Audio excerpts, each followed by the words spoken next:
Gentlemen, this update goes harder than a midget jumping over me. Some might say it goes harder than a blind lesbian trying to find her girlfriend in an open-air fish market. Today, we are going to be talking about Update 10.0 and do a brief overview of everything that you can expect in this update. So, as you can see on screen, the champion for this particular update, my personal favorite chapter, we got them, the Black Templars, and this armor just looks absolutely sick. The insane amount of detail that they did, it's the chef's kiss. I'm in love with it, and I think they did a phenomenal job. But if you're a fan of Dorn, and maybe not necessarily of the Black Templars, don't worry, because the Imperial Fist and all their successor chapters, they are going to be the new group that you can get within the Heraldry here. So for those of you that have already unlocked everything for both the Imperial Fist and the Black Templars, these two, they will already be filled in whenever you purchase the DLC content. However, if not, you will be able to access them from this menu here. But we do also get some other fan favorites, such as the Crimson Fist, the Celestial Lions, the Subjugators, the Sons of the Phoenix, the Red Templars, the Invaders, and finally the Hammers of Dorn. Now, along with this, you will also get each specific chapter's iconography. There's also a few Imperial Fist specific cosmetics that you can unlock, and yeah, just more iconography, some extra colors here and there. Overall, I'm pretty happy with it. But let's get into something else here, because as you can see, I'm using my custom armor pattern, and it looks a lot different from where we last left off with a lot of the customizations that were available. So one of the cool things that Saber and Focus did with this particular update is you can now use some of the champion specific gear on your custom Space Marine. So as you can see, in terms of my war gear, I was able to equip the champion shield along with some other various pieces here. Now, one thing I do want to throw out is you will still have to purchase those specific champions or chapter packs to be able to access them. Also, not every champion armor piece is going to be available across the board. Some of them are very specific. So, for example, we'll just use our bulwark here. But we do have a fair bit of stuff. Like, as you can see, we can now throw on the Space Wolf champion. We can also use the Dark Angel's helmet. But we can't run, like, the Salamander, their particular headpiece, on the bulwark here. Nor could we run some other parts on, like, the Sniper Vanguard. So you'll just have to kind of get in, take a look around, see which armor parts are available for that specific class. However, I do think it is something that's really cool and fans have been asking for a very long time. Now, something else to keep in mind is that, and we're just going to stick with the bulwark here, certain armor pieces may not have their full detail. So as you can see, kind of on his chest cloth there, you have the nice little Crusader cross smack dab in the middle. That will not translate over to the actual custom armor set.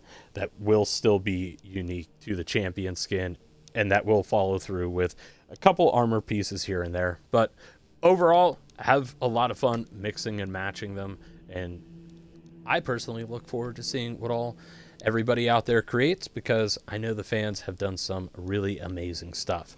But we're not going to dwell too long here on the customizations. We're now going to bounce into something else, and that is we finally got some new weapons. Now, I will say I have not used all three of them. That's right, we got 3 this time around. I have used 2 of them, so 2 I can kind of talk personally about. 1, I can just throw out something that heard from an individual I was playing with online. But we're going to start off here with the Power Axe. So honestly, really cool. I think it does a pretty nice job of dealing with single targets, but it also does have some utility towards dealing with hordes. Personally, I kind of found that this felt like a much improved combat knife, which I like the combat knife, but I always felt it really struggled with hordes.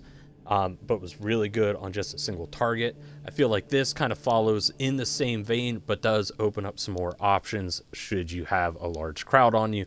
It's very fast, hits pretty heavy. All three different defense styles are available on it.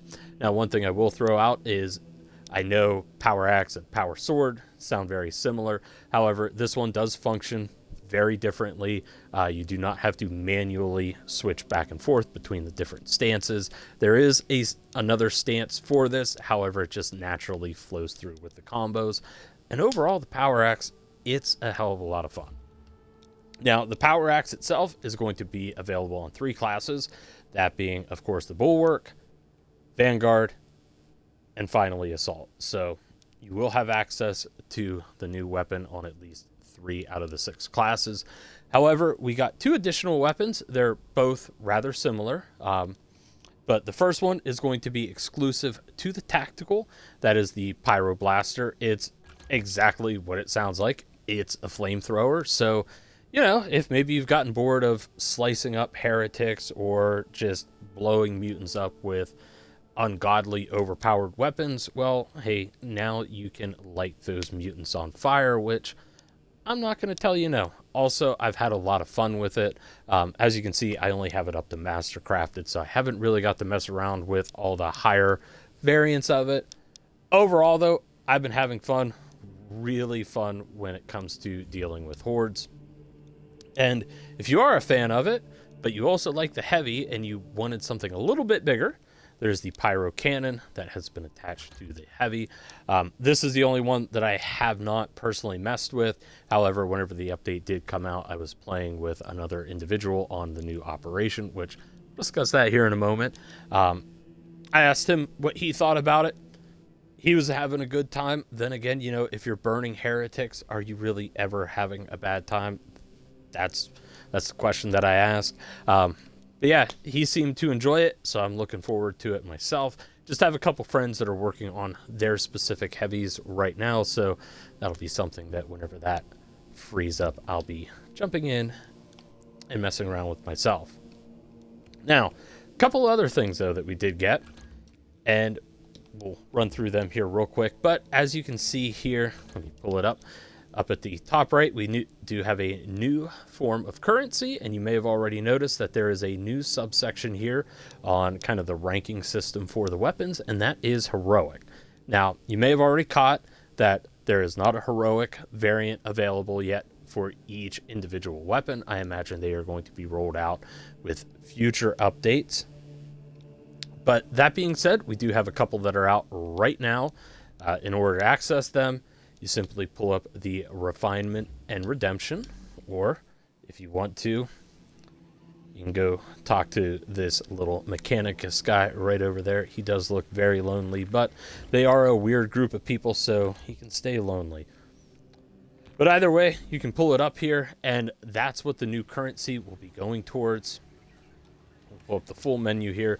So for starters, you have the typical Refinement and Redemption stuff up at the top, like being able to buy additional armory data pieces or upgrading your current armory data pieces.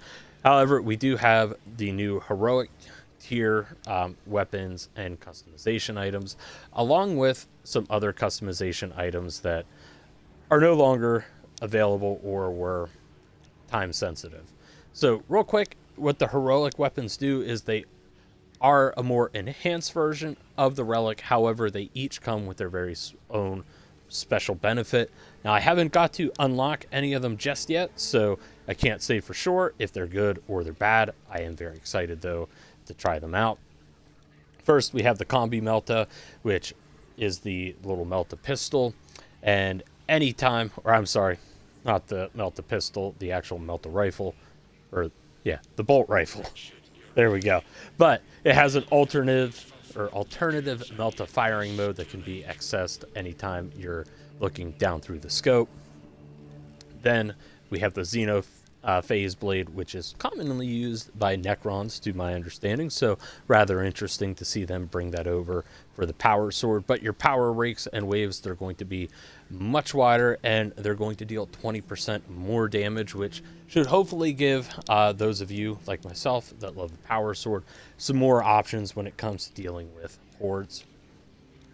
Then we have Troller's Teeth, which you will now be able to chain punch heavy attacks with the shoulder bash, which if you've seen any of my gameplay, I am a big fan of shoulder bashing with the chainsword just because it does a good job of staggering and kind of stun locking the enemy. So I'll be very interested to see how this plays out.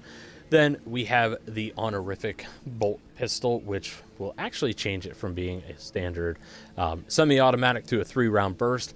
I actually think this will be really cool and might make the bolt pistol a little bit more viable and help it stand out, especially after a lot of the buffs that the heavy bolt pistol got. I have not seen anyone use this other than to just simply rank it up ever since that update.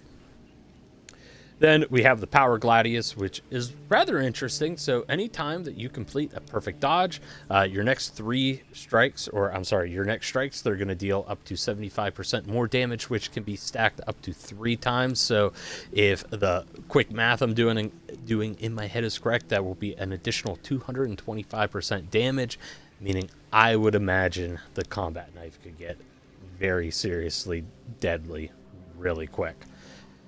Then finally, one for the heavy, the Relic Battle-Worn Heavy Plasma Incinerator. So instead of being able to charge up your shots whenever you go into the heavy stance, you're just going to have a rate of fire increase.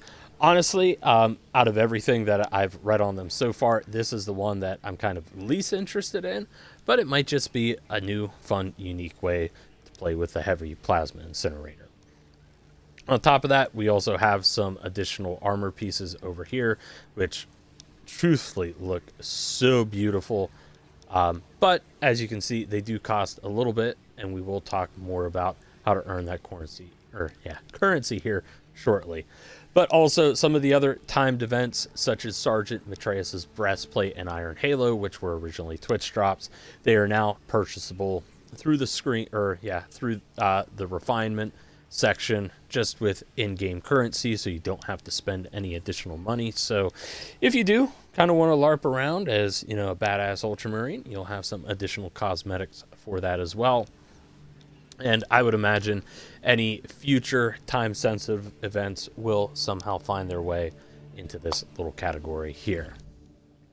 But in terms of the customization stuff, that's really what we're looking at. Also, I do want to throw out for the chapter banner with the champion skin, there is an additional kind of flag that will drop. Just like the Dark Angels, the banner will reflect the Black Templars. So, like I said, in terms of customization and all that, that's there. But now let's go over to the mission terminal. And for starters here, we did get a new operation. This one is based around Chaos, and honestly, it's probably my favorite Chaos operation. It's extremely good. We did get a new enemy, the Hellspawn. They are very fun to play against. Honestly, probably my favorite Chaos enemy to fight. Their attack pattern is a little weird. They definitely telegraph it very early on, which honestly I find rather fun, because you see them getting ready to do the animation. Your first thought is, let's start hitting that parry button, but you do have to wait and be patient, so it is extremely fun to do. There is also a boss fight at the end of this as well, and honestly, I thought, as you can see, I haven't done it yet on Lethal or Absolute yet, but I expected to walk into the boss fight and just steamroll it. Actually, a lot more challenging than what I thought, so I'm very much looking forward to learning the attack patterns, because this is going to be an operation that probably going to keep in rotation pretty consistently. And visually too, this particular operation is just, it's beautiful. I think it's the best looking operation out of all of them. And we will be doing a playthrough of this probably the day after this video goes up, or maybe early on in the week. But let's get over into the stratagems here. So stratagems are essentially the operations, but you have additional multipliers that are going on to either make the game or that operation harder, or sometimes actually a little bit easier. So they do vary. There's 2 different types. You have daily and weekly. So your daily ones, they reset daily. Weekly ones, believe it or not, they're going to reset weekly. But that's going to be how you earn that additional currency, as you can see down at the bottom right there. And also, it will give you a full description of what's going on. Even while you're playing these, not only will you earn that, but you can still earn all the standard rewards for completing a mission. The other thing to throw out is, as you can see, they have normal, and hard. They do kind of follow siege mode in that aspect, so there is no absolute or lethal, ruthless, any of that. It's just normal and hard. I would say, truthfully, to me, hard kind of feels more around like ruthless plus, whereas normal just kind of feels like whatever the one is with purple. I forget what it is off the top of my head. But honestly, they are quite fun. And it's a really cool way to go back through and replay a lot of the missions that we've probably all run so many times into the ground. And just some of these different modifiers that you can get makes it a lot more challenging and interesting. So I'm actually going to kind of throw out this armor malfunction here. So for anybody who's ever watched me on Twitch or just any of the other videos that I've uploaded on here, I personally like to kind of bounce around by hitting the dodge button here and there. And here we have a battlefield condition that every time you do that, you take a small amount of chip damage. And I'll be honest with you, it actually made me really reevaluate how I was playing that specific mission, which I thought was really cool. It actually kind of shut my brain off from time to time, because I was so used to just being able to freely dodge whenever I would need to reposition, and it really felt like I truly had to save it for those moments where it counted. So they are fun. As you can see, on the normal ones, you earn 5 credits at a time. On hard, it will be 10. Now for your weeklies, it will be 100. Also, once you complete them, you cannot go back and farm it. You will have to either wait until they reset or play it on a higher difficulty or a lower difficulty if you're a badass and just running right through hard. But yeah, for normal, 100, and then for hard, you get 200. So pretty quick way, but it will require some grinding, which I think will bring people back week to week to collect that so they can get everything else. So overall, as you could imagine, I'm pretty happy with this update. I'm a big fan of the Imperial Fist, especially the Black Templars. They're probably my favorite chapter, and the Imperial Fist being my favorite original Space Marine chapter. So to have an update that was really centered around them, plus seeing all the new cosmetic changes and the way that you can now incorporate the champion parts, I did think it was really cool. Was also extremely happy with the stratagems and the new operation. I will say, though, I was a little bit bummed out to find out that the Tech Marine would be something that we would be seeing at a later time. I was really hyped up to have a new class, and yeah, I was kind of expecting that to be at the ready here. However, as I was waiting for the update to kick, I was kind of, teasing myself at what was coming out, and I was a little bummed out to see that, yeah, Tech Marine's going to be released, I believe, in 2026. I forget which quarter offhand, but it will be very Iron Hands focused. So if you're an Iron Hands fan, you have something to look forward to. But overall, I am pretty happy with it. It's maybe not as big as the Siege update where we got an entire brand new game mode, but overall, I really enjoyed it. It's helped bring me back in, because I was taking a little break from this game, as you could tell, doing some venturing out into other games, but I've been extremely happy with it, and hopefully you all are as well. Let me know your thoughts and opinions down in the comments, and as always, thank you for